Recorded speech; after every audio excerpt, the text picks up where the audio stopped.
పశ్చిమ గోదావరి జిల్లా జగ్గారెడ్డిగూడెం మండలం జిల్లేరు వద్ద అశ్వరావుపేట నుంచి జగ్గారెడ్డిగూడెం వెళ్తున్న బస్సు అదుపుతప్పి మార్గం మధ్యలో జిల్లేరు కాలువలో పడిపోయింది. ఈ ప్రమాదంలో 10 మంది ప్రయాణికులు చనిపోగా పలువురికి గాయాలయ్యాయి.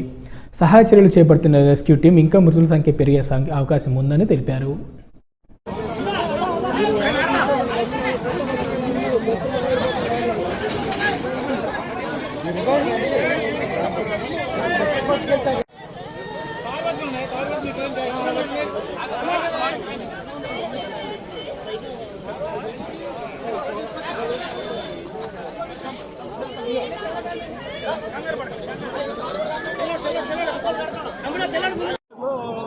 పడిపోయిందండి. దాంట్లో బస్సు 47 మంది ఉన్నారు. 9 మంది బయటికి తీసారు, ఇంకా తీస్తున్నారు. ఇంకా ఎంతమంది మృతి చెందారండి? ఏమో 9 మంది ఇప్పుడు ప్రజలు బయటికి తీసారని చనిపోయారు వాళ్ళు. ఇంకా కొంతమంది ఇంకా తీస్తూనే ఉన్నారు. సార్ ఏ ప్రాబ్లం? గుర్తు తెలియని వ్యక్తుల నుంచి ఫోన్ కాల్స్ వస్తే గుడ్డిగా నమ్మి ఆన్లైన్ ద్వారా డబ్బులు ఇచ్చే మోసపోవద్దని చిత్తూరు డీఎస్పీ సుధాకర్ రెడ్డి కోరారు. సైబర్ క్రైమ్ చేసిన నోయిడాకు చెందిన శైలేందర్ సింగ్ను చిత్తూరు 2 టౌన్ పోలీసులు అరెస్టు చేశారు. చిత్తూరు డీఎస్పీ సుధాకర్ రెడ్డి మాట్లాడుతూ చిత్తూరు నగరం దుర్గానగర్ కాలనీకి చెందిన సందీప్ కిషోర్ ఇన్సూరెన్స్ పాలసీలు చేసి మధ్యలోనే నిలిపివేశారు. ఇది గుర్తించిన సైబర్ నేరగాళ్లు సందీప్ కిషోర్కు ఫోన్ చేసి తాము ఆర్బీఐ నుంచి మాట్లాడుతున్నామని, నిలిపివేసిన ఇన్సూరెన్స్ పాలసీలకు తాము 35 లక్షల రూపాయలు చెల్లిస్తామని, ఇందుకోసం జీఎస్టీ చెల్లించాలని కోరారు. వారు మాయమాటలు నమ్మి పలుమార్లుగా 20 లక్షల రూపాయలు సందీప్ కిషోర్ చెల్లించి మోసపోయారు. సందీప్ కిషోర్ ఫిర్యాదు మేరకు పోలీసులు కేసు నమోదు చేసి దర్యాప్తు చేపట్టారు. ఈ కేసులో మరికొందరిని అరెస్టు చేయాల్సి ఉందని డీఎస్పీ తెలిపారు. ఈ మీడియా సమావేశం చిత్తూరు 2 టౌన్ సిఐ యుగంధర్, ఎస్ఐలు మల్లికార్జున, ఎస్ఐ లోకేష్, సిబ్బంది చంద్రశేఖర్, నాగరాజ్, ధరణి, ఏఎస్ఐ మురళి, శ్రీనివాసులు, మధుభూషణ్ పాల్గొన్నారు. అకౌంట్లకి నమ్మిస్తారు. నమ్మించి వీళ్ళు దీంట్లో ఒక బ్యాచ్లు ఉంటాయి. కొంతమంది మామూలుగా ఏంటంటే అకౌంట్స్ ఓపెన్ చేయడము, తర్వాత దీన్ని ఫాలోఅప్ చేసి అకౌంట్లలో వీళ్ళతో మాట్లాడే వాళ్ళు ఒక బ్యాచ్, వీళ్ళను ఆర్గనైజ్ చేసేవాళ్ళు ఒక బ్యాచ్ ఉంటారు. వీళ్ళు కొంతమంది ఒక 7 అకౌంట్లలో వాళ్ళు అలాగే 18% జీఎస్టీ కట్టాలా అని చెప్పి అలా వాళ్ళ దగ్గర సుమారుగా 36 ట్రాన్సాక్షన్లలో 20,22,115 రూపాయల అమౌంట్ వాళ్ళ అకౌంట్లోకి పడుతుంది. ఇది సుమారుగా వాళ్ళు చాలా రోజులుగా ఈ అఫెన్స్ చేస్తున్నారు. వీళ్ళ దగ్గర చాలా అకౌంట్ నెంబర్లు కూడా వీళ్ళు మామూలుగా, ఎందుకంటే ఇట్లా పబ్లిక్ను వచ్చేసి మోసం ఈ విధంగా చేయడానికి ఏటీఎం కార్డు కూడా తీసుకొని వీళ్ళ అకౌంట్లో డబ్బులు పడిన మరుక్షణమే వాళ్ళు దాన్ని విత్డ్రా చేయడము అలా జరుగుతుంది.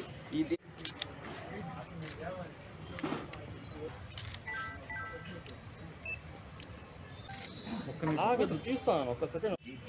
ఇలా డబ్బులు మాట్లాడి వాళ్ళు జీఎస్టీ 18% ఏమన్నారు, ఇలా ఏమన్నారు అని చెప్పి వాళ్ళ మాటలు నమ్మి మోసపోవద్దని చెప్పి కూడా మనం 29వ తారీఖు హైదరాబాద్ రాజధానిలో ఇందిరా పార్క్ వద్ద సహారా ఇండియా పరివార సంస్థ యొక్క ఉద్యోగస్తుల ఆధ్వర్యంలో సెక్యూరిటీ ఎక్స్చేంజ్ ప్రభుత్వ బోర్డు వద్ద జమ చేసిన 24,000 కోట్ల రూపాయలను తిరిగి ఇవ్వాలని ఇందిరా పార్క్ వద్ద మహాధరణ నిర్వహించారు. సుప్రీంకోర్టులో ఒక అఫిడవిట్ ని సబ్మిట్ చేయాలి, ఒక డిక్లరేషన్ ఇవ్వాలి. సహారా 24,000 కోట్లు జమ చేసినది, దీంట్లో కేవలం మేము 125 కోట్ల. ఈ సందర్భంగా ఆర్మూర్, నిజామాబాద్, కామారెడ్డి సహారా ఇండియా పరివార ఆఫీసు నుండి 30 మంది ఉద్యోగస్తులు మహాధర్నాలో పాల్గొన్నారు. ఈ సందర్భంగా హైదరాబాద్ జోన్ ఉన్నతాధికారి రామకోటేశ్వరరావు మాట్లాడుతూ గత కొన్ని సంవత్సరాలుగా సెబీ సహారా వివాద కేసు భారతదేశ ఉన్నత న్యాయస్థానం సుప్రీంకోర్టులో కేసు పెండింగ్లో ఉండడం కారణం చేత ఖాతాదారులకు డబ్బులు రావడం కొన్ని సంవత్సరాలుగా ఆలస్యం జరగడం వలన ఇబ్బందులు ఏర్పడుతుందని తెలిపారు. గతంలో మేము సుప్రీంకోర్టు ఆదేశాల మేరకు సెబీ సహారా ఖాతాలో 24,000 కోట్ల రూపాయలు జమ చేసి 4 సంవత్సరాలు గడుస్తున్న ఖాతాదారులకు డబ్బులు ఇస్తామని హామీ ఇచ్చి కేవలం 120 కోట్లు మాత్రమే ఇచ్చి సుప్రీంకోర్టుకు ఖాతాదారులు లేరని పత్రికల్లో ప్రకటనలు చేశారని పేర్కొన్నారు. సహారా ఇండియా పరివార్ సుప్రీంకోర్టు ద్వారా సెబీకి దేశంలో ఉన్న కోట్ల ఖాతాదారులు ఉన్నారని అఫిడవిట్లు, డాక్యుమెంట్లు సుప్రీంకోర్టుకు రుజువులు సమర్పించడం జరిగిందని చెప్పారు. ఈ కార్యక్రమంలో 500 పైచిలకు ఉద్యోగస్తులు, యూనియన్ మెంబర్లు, ఖాతాదారులు పాల్గొన్నారు. మా మీద ఉన్నటువంటి ఆర్థిక ఆంక్షల ఎంబార్గో ఏదైతుందో దాన్ని లిఫ్ట్ చేయాలని చెప్పేసి 3వ డిమాండ్ కూడా గానీ కార్యకర్తకు గానీ ఈరోజు విధులైన పరిస్థితుల్లో ఏదన్నా విషయం గనక భారతీయ జనతా పార్టీ ఆర్మూర్ పట్టణ శాఖ ఆధ్వర్యంలో ఆర్మూర్ మున్సిపాలిటీ పరిధిలో ఉన్న మామిడిపల్లి రైల్వే బ్రిడ్జి నిర్మాణం సకాలంలో పూర్తి కాకపోవడానికి నిరసిస్తూ రైల్వే ట్రాక్ పైన పాత్రికేయుల సమావేశాన్ని నిర్వహించారు. ఈ పాత్రికేయుల సమావేశంలో బీజేపీ జిల్లా ప్రధాన కార్యదర్శి జీవి నరసింహారెడ్డి, బీజేపీ ఆర్మూరు పట్టణ అధ్యక్షులు జస్సు అనిల్ కుమార్లు మాట్లాడుతూ ముఖ్యమంత్రి కేసీఆర్ ఫామ్ హౌస్లో తప్పతాగి పండుకొని ప్రజల సమస్యలను గాలికి వదిలేయడం జరిగిందని, ప్రజలు ప్రతి విషయాన్ని గమనిస్తున్నారని, కావున వెంటనే రాష్ట్ర ప్రభుత్వం తేరుకొని ఆర్మూరు ఎమ్మెల్యే జీవన్ రెడ్డి, మంత్రి ప్రశాంత్ రెడ్డి, ఎమ్మెల్సీ కవిత వెంటనే స్పందించి ప్రజలకు ఇబ్బంది కలగకుండా ప్రజల సౌకర్యార్థం వెంటనే రైల్వే ఓవర్ బ్రిడ్జ్ పనులను పూర్తి చేయాలని కోరడం జరిగింది. లేనట్లయితే రాబోయే కాలంలో రైల్వే ఓవర్ బ్రిడ్జ్ విషయమై ప్రజలను చైతన్యవంతులను చేసి ప్రజా ఉద్యమాన్ని చేస్తామని ఈ సందర్భంగా రాష్ట్ర ప్రభుత్వానికి హెచ్చరించడం జరిగింది. ఈ కార్యక్రమంలో బీజేపీ ఆర్మూరు పట్టణ ఉపాధ్యక్షులు శ్యామ్ గౌడ్, బీజేపీ సీనియర్ నాయకులు Shikari Srinivas, councillor Byavath Sai Kumar, Govindpet society vice chairman Thurpuraju, BJYM Armoor పట్టణ ప్రధాన కార్యదర్శి ఉదయ్ గౌడ్, దళిత మోర్చా ఆర్మూరు పట్టణ అధ్యక్షులు పులి యుగంధర్, కిసాన్ మోర్చా ఆర్మూరు పట్టణ కార్యదర్శి లక్కారాం సాగర్ తదితరులు పాల్గొన్నారు. రైల్వే బ్రిడ్జ్ నిర్మాణ పనులు రాష్ట్ర ప్రభుత్వం నిర్లక్ష్య వైఖరి. భారతీయ జనతా పార్టీ భారత్ మాతా కీ. ఆంధ్రప్రదేశ్కు ప్రత్యేక హోదా ఎందుకు ఇవ్వాలని పార్లమెంట్లో వైఎస్ఆర్సీపీ ఎమ్మెల్యేలు కేంద్ర ప్రభుత్వాన్ని నిలదీశారు. ప్రత్యేక హోదా ఇవ్వాల్సింది అంటూ డిమాండ్ చేశారు. లోక్సభలో వైఎస్ఆర్సీపీ లోకసభాపక్ష నేత పివి మిథున్ రెడ్డి, రాజ్యసభలో పార్టీ ఎంపీ పిల్లి సుభాష్ చంద్రబోస్ మాట్లాడుతూ పార్లమెంట్ సాక్షిగా నాటి ప్రధాని మన్మోహన్ సింగ్ ఇచ్చిన ప్రత్యేక హోదా హామీని నెరవేర్చాలని కోరారు. లోక్సభలో డిమాండ్స్ గ్రాంట్స్పై జరిగిన చర్చలో మిథున్ రెడ్డి మాట్లాడుతూ యూపీఏ, ఎన్డీఏ కలిసి రాష్ట్రాన్ని విభజించాయని గుర్తు చేశారు. రాష్ట్ర భవిష్యత్తు దృష్టిలో పెట్టుకుని నాటి ప్రధాని మన్మోహన్, ప్రస్తుత ప్రధాని మోదీ సభలోనూ బయటకు ఇచ్చిన హోదా హామీ నెరవేర్చాలని కోరారు.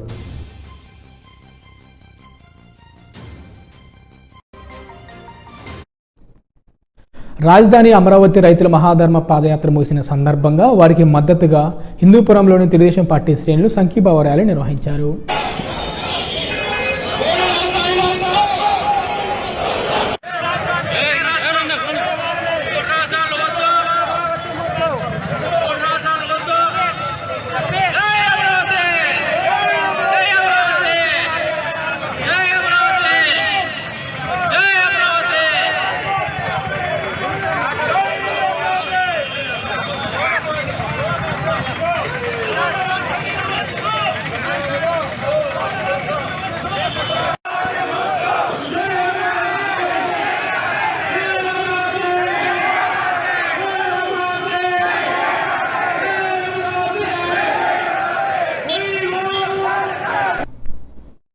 మంగళగిరి నియోజకవర్గం దుగ్గిరాలలో పర్యటిస్తున్న నారా లోకేష్ అక్కడ చిరు వ్యాపారులతో మాట్లాడి వారి సమస్యలు అడిగి తెలుసుకున్నారు. అనంతరం అంబేద్కర్, బాబు జగజ్జీవన్ రామ్, ఎన్టీఆర్ విగ్రహాలకు పూలమాలలు వేసి నివాళులర్పించారు.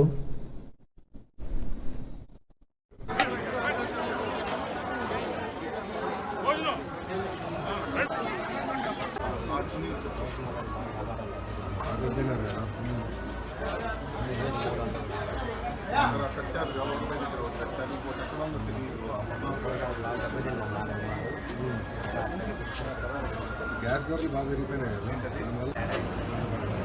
గ్యాస్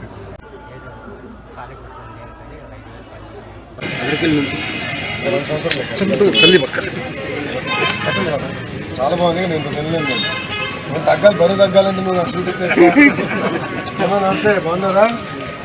లోపలేనా తయారు చేసేది? నమస్కారం.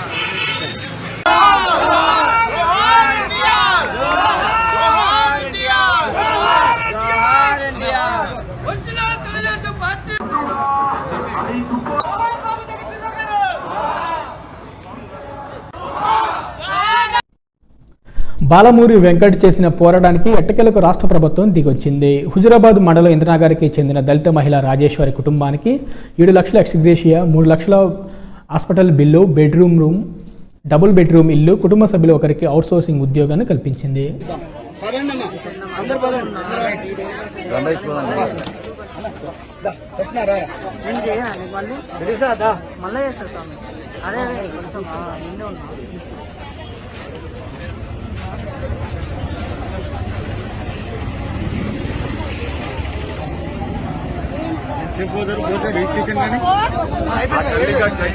రేపు పొద్దున ఆరోగ్యం చేసుకోలేక రేపు పొద్దున ఇబ్బంది పడి మళ్ళీ రేపు పొద్దున ఏది కావద్దనే ఉద్దేశంతో మాట్లాడతాను.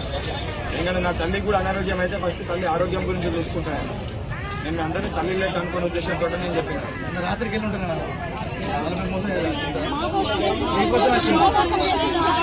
అన్ని హామీ ఇచ్చి పోయింది అంటే హామీ ఇచ్చింది పబ్లిక్ కోసం బయట ముఖ్యమంత్రి గారు కూడా గల్లా పట్టుకుని అడుగుతాను. డైరెక్ట్ ఇదే విషయం అడుగుతా. నాకు కావాల్సింది చెప్పింది చేయాలి. రాజకీయానికి వచ్చి అరేంజ్ చేసి టీవీలో ఫోటో చేసుకుని వెళ్ళిపోతే కాదు.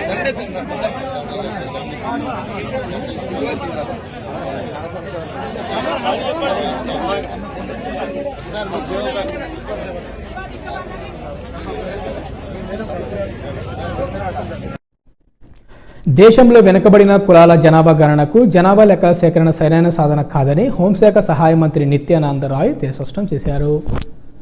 రాజ్యసభలో బుధవారం వైఎస్ఆర్సీపీ సభ్యులు విజయసాయిరెడ్డి అడిగిన ప్రశ్నకు మంత్రి రాతపూర్వకంగా జవాబిస్తూ స్వాతంత్ర్యం వచ్చినప్పటి నుంచి ఇప్పటి వరకు కేంద్ర ప్రభుత్వం షెడ్యూల్ కులాలు తెగలకు చెందిన జనాభాను మినహా కులాల వారీగా జనాభా లెక్కలను సేకరించలేదని తెలిపారు.